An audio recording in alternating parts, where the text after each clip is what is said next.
Hello students, welcome to my YouTube channel. आज हम class 10 थे चैप्टर 9 जिसका नाम है ट्रिग्नोमेट्री के कुछ अनुप्रयोग, जो एनसीईआरटी बुक के पेज नंबर 216 पर मिलेगा। देखिए, इस चैप्टर को खास इस बात से रखी गई है कि मान लीजिए किसी ग्रहों के बीच की दूरी हो गई, मान लीजिए माउंटेन एवरेस्ट की दूरी हो गई, ऊंचाई हो गई। इन सभी ऊंचाई को मापने के लिए यह चैप्टर को बनाया गया है। जैसे मान लीजिए एक पहाड़ है, ठीक है। अगर इसका हमें ऊंचाई अगर ज्ञात करना है तो सबसे इस चैप्टर के माध्यम से हम सरल विधि द्वारा हम ऊंचाई को ज्ञात कर सकते हैं। कैसे ज्ञात कर सकते हैं? मान लीजिए हम यहाँ एक पहाड़ के चोटी पर जा करके वहां से हम लाइट को नीचे यानी धरातल पर हम प्रकाशित करते हैं और इसके पहाड़ के जो पाद बिंदु है और जहां पर लाइट है उसके बीच की दूरी को माप करके और अब यहाँ पर देखेंगे कि कितना डिग्री के एंगल पर मेरा प्रकाश आ रहा है। उसके अनुसार क्या करते हैं हम, फिर ट्रिग्नोमेट्री का साइन, कॉस, टैन, ये तीनों के सहारे हम फाइंड कर लेते हैं कि उसका ऊंचाई कितना है, उसका पहाड़ से दूरी कितना है। इन सारी बातों को हम इस चैप्टर के माध्यम से हम ज्ञात कर सकते हैं। देखिए, सबसे पहले जानिए कि देखिए अब यह आपका है उदग रेखा। इसको क्या बोलते हैं? उदग रेखा यानी वर्टिकल लाइन बोलते हैं। और जो सपाट यानी इस तरह होता है उसको बोलते हैं क्षैतिज रेखा, इसको बोलते हैं हॉरिजॉन्टल लाइन, ठीक है। अब यह है दृष्टि रेखा यानी लाइन ऑफ साइट। अब इसमें यह जानना आपको है कि इसमें दो प्रकार के कोण बनते हैं, एक अनमन कोण, एक उन्नयन कोण। दोनों कोण क्या होती है आप ध्यान दीजिए इस पर। देखिए, उन्नयन कोण कब बनता है और अनमन कोण कब बनता है, क्योंकि उन्नयन कोण और अनमन कोण जानना बहुत ही जरूरी है। तब जाकर के हम चैप्टर 9 को बहुत ही आसानी तरीका से हम बना सकते हैं। और देखिए, जैसे मान लीजिए यहाँ पर मेरा आंख है, ठीक है, और वस्तु ऊपर है। जब वस्तु अगर ऊपर रहेगा और अगर किस वस्तु का अगर नीचे से हम वस्तु को ऊपर की ओर देखेंगे तो जो जितना हमें देखने के जितना कोण बनेगा ये आपका उन्नयन कोण होगा, उन्नयन कोण, ठीक है। और मान लीजिए जब मान लीजिए वस्तु को नीचे रखते हैं, हम ऊपर से देखते हैं, जब वस्तु को ऊपर से नीचे की ओर देखते हैं जितना हमें झुकना पड़ता है यह आपका अनमन कोण बनता है, ठीक है। देखिए, उन्नयन कोण और अनमन कोण आपस में बराबर होते हैं। ये दोनों बहुत जानना जरूरी था आप लोग के कि जब वस्तु अगर ऊपर रहेगा हम नीचे से देखते हैं तो उन्नयन कोण बनता है, और जब वस्तु को नीचे रखी जाए और ऊपर से वस्तु को देखी जाए तो उस कंडीशन में अनमन कोण बनता है, ठीक है। उन्नयन कोण और अनमन कोण दोनों पर आधारित इस चैप्टर को बनाया गया है। कृपया मेरे वीडियो को अंत तक आप जरूर देखिएगा। अभी आपको कोई क्वेश्चन को सॉल्यूशन करने में जब लंब और कर्ण या लंब दोनों में आपको रिलेशन चाहिए तो आप साइन का प्रयोग कीजिए या कॉसेक का प्रयोग कीजिए, ठीक है। एक दूसरे का अपोजिट होता है। और मान लीजिए आपको लंब वो आधार या लंब में आपको संबंध चाहिए तो आप टैन का प्रयोग कीजिए या कॉट का प्रयोग कीजिए, ठीक है। और मान लीजिए आपको आधार कर्ण या आधार दोनों में आपको रिलेशन चाहिए तो आप कॉस थीटा या सेक थीटा का प्रयोग कीजिए। ये देखिए, तीनों अपने आप में बहुत इंपॉर्टेंट है, इसके बारे में आपको जानना बहुत जरूरी है। जब मान लीजिए आपको क्वेश्चन में अगर आपको फिगर दिया रहेगा और फिगर में आपको लंब दिया रहेगा, आपका एक एंगल दिया रहेगा, तब कहेगा क्वेश्चन में आधार का मान ज्ञात करें या कर्ण का मान ज्ञात करें, तो वहां आप तय करना पड़ेगा कि साइन लीजिएगा कि कॉस लीजिएगा कि टैन लीजिएगा। ये आपका उस कंडीशन में आपको यह सहायता प्रदान करेगा कि कब आप साइन लीजिए और कब आप कॉस लीजिए और कब आप टैन लीजिए। एक बार और ध्यान दीजिएगा, लंब और कर्ण या कर्ण और लंब दोनों में आपको रिलेशन चाहिए तो साइन और कॉसेक को लीजिए, और लंब और आधार और लंब में से रिलेशन चाहिए तो टैन और कॉट का सहायता लीजिए, और आधार कर्ण रहेगा या कर्ण आधार रहेगा तो दोनों कंडीशन में कॉस थीटा या सेक थीटा का आप प्रयोग कर सकते हैं। अब हमें कुछ एग्जाम्पल को लेते हैं और उससे हम आप बताना चाहते हैं, बताएंगे कि आप क्वेश्चन को किस तरह के लेकर पढ़िएगा। जो एक्सरसाइज 9 ट्रिग्नोमेट्रिक एप्लीकेशन जो एनसीईआरटी बुक का आपको पेज नंबर बता दे रहे हैं। पेज नंबर आपको 225 पर मिलेगा। हम एग्जाम्पल नहीं, क्वेश्चन अभी आज से स्टार्ट करते हैं। 9.1 का हम क्वेश्चन 1, 2, 3 या 1 और 2 बनाने का प्रयास करते हैं। और आपको मेरा वीडियो अच्छा लगा होगा तो अपने दोस्तों के साथ आप जरूर शेयर कीजिएगा और लाइक्स और कमेंट्स करना ना भूले और मेरे चैनल को सब्सक्राइब कर दीजिएगा। हाँ, ध्यान दीजिए, क्वेश्चन है कि एक सर्कस का कलाकार 20 मीटर लंबी डोरी पर चढ़ रहा है जो अच्छी तरह से तनी हुई है और भूमि पर सीधे लंबे खंबे के शिखर से बंधा हुआ है। यह भूमि स्तर के साथ डोर द्वारा बनाया गया कोण 30 डिग्री है, तो खंबे की ऊंचाई ज्ञात करें। ध्यान दीजिएगा, सबसे पहले एक क्वेश्चन को हल करने से पहले आपको फिगर बनाना पड़ेगा। आप फिगर को बना लेते हैं तो समझिए कि आपका 50% क्वेश्चन सोल्यूशन हो गया।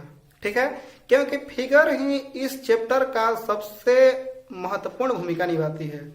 तो देखिए, ये फिगर को बनाने का प्रयत्न कीजिएगा, क्योंकि सभी क्वेश्चन में आपको फिगर नहीं दे रहेगा, इसलिए आपको स्वयं फिगर बनाना होगा। इस क्वेश्चन के अनुसार सर्कस का कलाकार 20 मीटर लंबी डोरी पर चढ़ रहा है। इसका मतलब कि वो क्या किया होगा, जमीन पर एक बांस गड़ा होगा। ठीक है, यानी खंबा गड़ा होगा। एक खंबा हो गया और 20 मीटर डोरी पर, यानी डोरी की लंबाई दिया हुआ है, क्या दिया हुआ है, 20 मीटर। ठीक है, लंबाई कितना हो गया, 20 मीटर। अब करा यह 30 डिग्री के कोण पर झुका हुआ है। किस पर, खंबे की ऊंचाई पर। जब खंबे की ऊंचाई से यह 30 डिग्री कोण पर झुका हुआ है तो अब करा खंबे की ऊंचाई ज्ञात करना है, क्या होगा। यह आपका खंबा हो गया, मान लीजिए h मीटर हो गया, डोरी की लंबाई 20 मीटर दिया हुआ है। आपको मान लीजिए यहाँ पर खंबा से उनके डोरी के बीच की दूरी भी ज्ञात कर सकते हैं, लेकिन इस क्वेश्चन में केवल आपको खंबा के ऊंचाई ज्ञात करना है। तो जो भी हम x या y या h जो ही मानते हैं, समझिए कि वो अननोन राशि है, उसे हमें ज्ञात करना है। यहाँ पर केवल एक अननोन राशि यानी h, हमें h ज्ञात करना है। h ज्ञात करने से पहले यह आप देखिए इसमें क्या दिया हुआ है। इसमें हम देख रहे हैं कि मेरा कर्ण दिया हुआ है और ये मेरा कोण दिया हुआ है। अब थोड़ा सोचिए कि कर्ण दिया हुआ है, अब लंब ज्ञात करना है। जैसा अभी पीछे में बताया भी कि लंब और कर्ण में आपको संबंध चाहिए, तो लंब और कर्ण में संबंध के लिए, लंब और कर्ण संबंध के लिए साइन थीटा या कॉसेक थीटा का प्रयोग करते हैं। तो यहाँ पर हम साइन थीटा का प्रयोग करते हैं, क्योंकि sine theta equal to formula होता है लंब बटा क्या हो गया, कर्ण, यानी परपेंडिकुलर बाई हाइपोटेनस। ठीक है, अब यहां पर देखिए थीटा इक्वल टू दिया हुआ है, क्या दिया हुआ, थीटा इक्वल टू 30 डिग्री दिया हुआ है और यहां आपका परपेंडिकुलर फाइंड करना है और आपका हाइपोटेनस दिया हुआ है 20। ठीक है, अब क्या कीजिए, वैल्यू पुट कीजिए। साइन 30 इक्वल टू 1/2 h/20, यहां से आप कटा सकते हैं, यानी h इक्वल टू आपका 10 मीटर। देखिए, फिगर अगर आपका नहीं बनेगा तो क्वेश्चन को आप चाहे कितना भी प्रयत्न कर लें, क्वेश्चन सोल्व होने वाला नहीं है। इसलिए आप पहले फिगर को ज्यादा जोर दीजिए। अब फिगर आपको समझ में आता है तो आप बिल्कुल मतलब क्वेश्चन को आसानी पूर्वक सोल्यूशन कर सकते हैं। ये आपका फर्स्ट क्वेश्चन रहा। इसी तरह हम सेकंड क्वेश्चन बनाते हैं। ध्यान दीजिएगा, सेकंड क्वेश्चन है कि आंधी आने से एक पेड़ टूट जाता है और टूटा हुआ भाग इस प्रकार मुड़ जाता है कि पेड़ का शिखर जमीन को छूने लगता है और इसके साथ 30 डिग्री का कोण बनाता है। पेड़ के पाद बिंदु की दूरी जहां पेड़ का शिखर जमीन को छूता है वो 8 मीटर है, तो पेड़ के संपूर्ण ऊंचाई ज्ञात करना है। देखिए, बिहार बोर्ड के लिए बहुत ही इंपॉर्टेंट क्वेश्चन है, ये हमेशा एग्जाम पूछता है, इसलिए आप इस क्वेश्चन को आप 1-2 बार आप रिवीजन कर लीजिएगा। जैसे क्वेश्चन है, आंधी आने से एक पेड़ टूट जाता है, इसका मतलब मान लीजिए एक पेड़ इस तरह पेड़ होगा। ठीक है, ये आपका जमीन हो गया, जब मान लीजिए पेड़, मान लीजिए यहां से मान लीजिए पेड़ टूट गया, अब निश्चित है पेड़ टूटेगा तो झुकेगा ही। जब यहां से पेड़ टूट गया तो इस प्रकार मान लीजिए झुक गया। ठीक है, अब यहां पर सोचने वाली बात है कि जितना पेड़ टूटेगा उतना ही ना झुकेगा।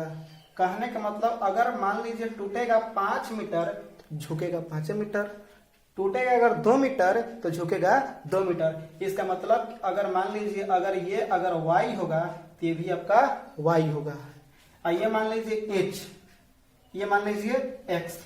जो ये दिया हुआ है कि कितना मीटर दिया हुआ है, ये 8 मीटर क्वेश्चन दिया हुआ है कि जहां पर पेड़ गिरा हुआ है उसके 5 बिंदु से बीच का डिस्टेंस जो दिया हुआ है 8 मीटर है। यहाँ पर ध्यान दीजिएगा कि जितना टूटेगा उतना ही झुकेगा, यानी जब y मीटर टूटेगा तो y मीटर ही झुकेगा यहाँ पर। तो इस प्रकार मेरा ये आपका हाइट संपूर्ण ऊंचाई क्या हो गया, y प्लस h। अब ये दोनों का बीच का कोण दिया हुआ है 30 डिग्री। क्या था इसमें कि जब 30 डिग्री कोण था और ये हाइट आपका दिया हुआ है और आधार दिया हुआ है, तो अब यहाँ पर आप खुद देखना होगा कि लंब व आधार में रिलेशन कौन देगा। जैसे पीछे बताया अभी हम है कि लंब व आधार दोनों में रिलेशन मेरा कॉस देगा, यानी देखिए नहीं सॉरी लंब आधार यानी tan, यहाँ पर tan का प्रयोग करेंगे। ध्यान दीजिएगा tan 30 इक्वल टू फॉर्मूला होता है लंब बटा में आधार, यानी कह सकते हैं परपेंडिकुलर बाई बेस। 30 का आप वैल्यू आपको याद करना पड़ेगा 1/√3।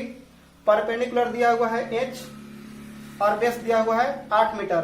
यहां से हम h का फाइंड कर सकते हैं इन 8/√3। ठीक है, अब हम मेरा क्वेश्चन क्या कर रहा है कि पेड़ का संपूर्ण ऊंचाई क्या होगा। जब संपूर्ण ऊंचाई ज्ञात करना होगा हमें इसमें कर्ण का वैल्यू भी निकालना होगा और ये कर्ण का वैल्यू और ये h का वैल्यू दोनों को अगर ऐड करते हैं तो पेड़ का संपूर्ण ऊंचाई हम प्राप्त कर सकते हैं। अब यहाँ पर आधार और कर्ण में अब रिलेशन पता करना होगा, रिलेशन क्या होता है। तो आधार और कर्ण में रिलेशन मेरा कॉस देगा, तो चूंकि यहाँ पर कॉस का प्रयोग करेंगे cos 30 equal to base by hypotenuse,